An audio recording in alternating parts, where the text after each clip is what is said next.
नमस्कार दोस्तों, मैं यानी दीपिका एक बार फिर से हाजिर हूँ आपके लिए अपने बचपन की यादों से कुछ किस्से लेकर, कुछ गुदगुदाते से हिस्से लेकर। इस बार जो किस्सा है दरअसल वो हमारी लोक कथाओं से जुड़ा हुआ है। लोक कथा है और लोक कथाओं के बारे में जैसा कि हम सभी जानते हैं कि ये हमारी संस्कृति का बहुत ज़रूरी हिस्सा होती हैं। लोक कथाएं एक पीढ़ी से दूसरी पीढ़ी तक हमारी संस्कृति को, हमारे रीति रिवाज़ों को पहुंचाती रही हैं और हम सबका बचपन इन्हीं कथाओं को सुनते हुए बीता है। अफ़सोस की बात यह है कि हमारे पहाड़ी इलाकों, खासकर गढ़वाल की जो लोक कथाएं हैं वो धीरे धीरे ख़त्म होती जा रही हैं। अब की जो पीढ़ी है उन्हें तो ये कथाएं सुनाने वाला भी कोई नहीं बचा है। तो मेरी एक छोटी सी कोशिश है कि क्यों ना इन लोक कथाओं को हम आगे बढ़ाएं, ताकि आने वाले वक्त में हमारे बच्चों को या उनकी आगे आने वाली पीढ़ियों तक ये लोक कथाएं पहुंच सकें और उन्हें अपनी जड़ों से जोड़े रखें। तो आज की जो कहानी है ये बहुत ही फेमस लोक कहानी है और मुझे पूरा यकीन है कि हम में से बहुत सारे लोगों ने ये कहानी ज़रूर सुनी होगी। ये कहानी है काफल पाको मिलनी चाखो, यानी काफल पक गए लेकिन मैंने नहीं चखे। काफल जो है वो उत्तराखंड का बहुत ही लोकप्रिय फल है। उत्तराखंड की पहचान आप इसे कह सकते हैं, खासकर स्वाद और फलों के मामले में। तो काफल से जुड़ी हुई ये कहानी है और ये कहानी मैं आपको सुनाती हूँ।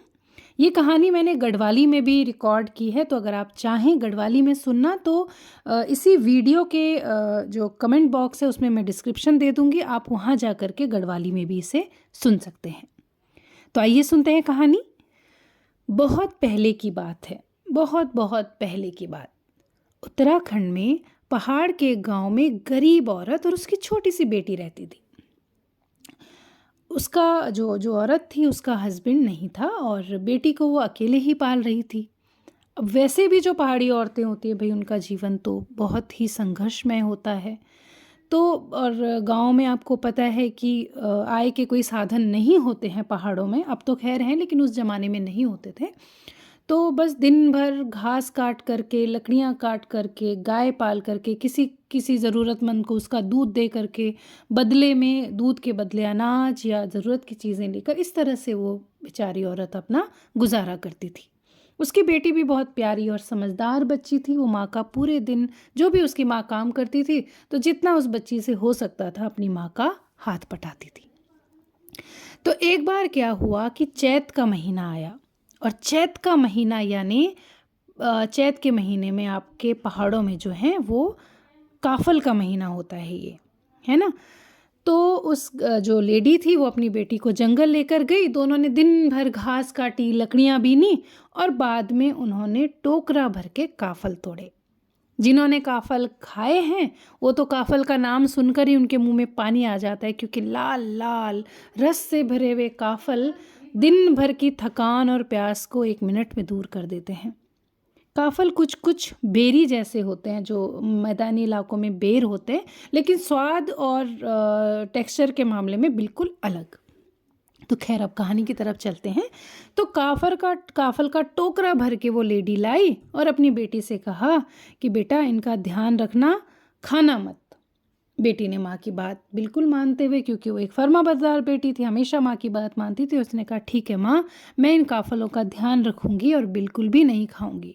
बेचारी माँ ने सोचा होगा कि जब भूख लगेगी कल और कुछ खाने को नहीं होगा, तब में हम दोनों इनको खा करके अपनी भूख और प्यास दोनों मिटा लेंगे। तो अगला दिन आया, माँ सुबह सुबह काम पर चली गई और बेटी को काफलों की रखवाली के लिए रख कर चली गई, है ना। अब दिन दोपहरी थकी हारी माँ घर आई और उसने बेटी से कहा, ला बेटी काफल। बेटी जो है वो काफलों की रखवाली के लिए घर के दरवाजे पर ही बैठी हुई थी, क्योंकि कुत्ता बिल्ली घर के अंदर ना घुसे और काफलों की टोकरी गिरा न दे। वो दौड़ कर गई और काफल की टोकरी लेकर आ गई, लेकिन देखती क्या है कि काफल जो है मुरझा करके आधे हो गए थे। दरअसल काफल बहुत ज़्यादा गर्मी बर्दाश्त नहीं कर पाते हैं। तो काफल अगर आप आज तोड़ कर लाएंगे और आप सोचेंगे कि भाई कल तक ऐसे ही रहेंगे, तो ऐसा नहीं होता है, थोड़ी देर में ही वो मुरझा जाते हैं, है ना, तो उन्हें तुरंत खाना पड़ता है। तो माँ ने जैसे ही देखा कि अरे काफल की टोकरी जो कल मैं पूरा भर के दिन भर पेड़ों पे जा करके और अपनी जान आफत में डालकर जो लाई थी वो तो आधे हो गए हैं, तो उसने आव देखा न ताव, उसे लगा मेरी बेटी ने ये काफल खा लिए हैं, और भूख और गुस्से में उसने अपनी बेटी को जोर से सर पे मारा। बेटी जो है गिर गई और बेहोश हो गई। माँ को लगा बेटी ऐसी नखरे कर रही होगी, बच्चे करते हैं, और माँ जो है पानी पी करके और अपने काम में वापस चली गई। शाम को जब माँ आई तो देखा कि काफल की जो टोकरी है, शाम की ठंड और हल्की जो ताज़ी हवा चलती है शाम को, उसकी नरमी पा करके फिर से भर गई है, फिर से पुनर्जीवित हो गए। अब माँ खुशी के मारे चहक गई और उसे अपनी गलती का एहसास हुआ कि अरे ये तो गर्मी की वजह से ऐसे हो गए थे, और मैंने बेकार में ही अपनी बेटी को मार दिया, और बेचारी देखो भूखी प्यासी यहीं पर सोई हुई है। उसने ज़ोर से अपनी बेटी को हिलाया कि उठ बेटी, उठ बेटी, देख काफल फिर से हरे हो गए हैं, काफल फिर से टोकरी में भर गए हैं।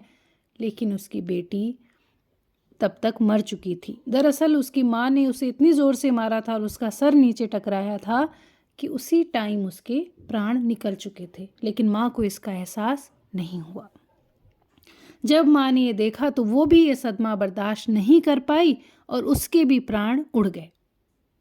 तब से लोग कथाओं में कहते हैं कि वो दोनों माँ बेटियाँ चिड़िया बन गई, और आज भी जब पहाड़ों में काफल पकते हैं तब बेटी रूपी चिड़िया बोलती है, काफल पाको मैनी चाखो, मतलब काफल पके मैंने नहीं चखे।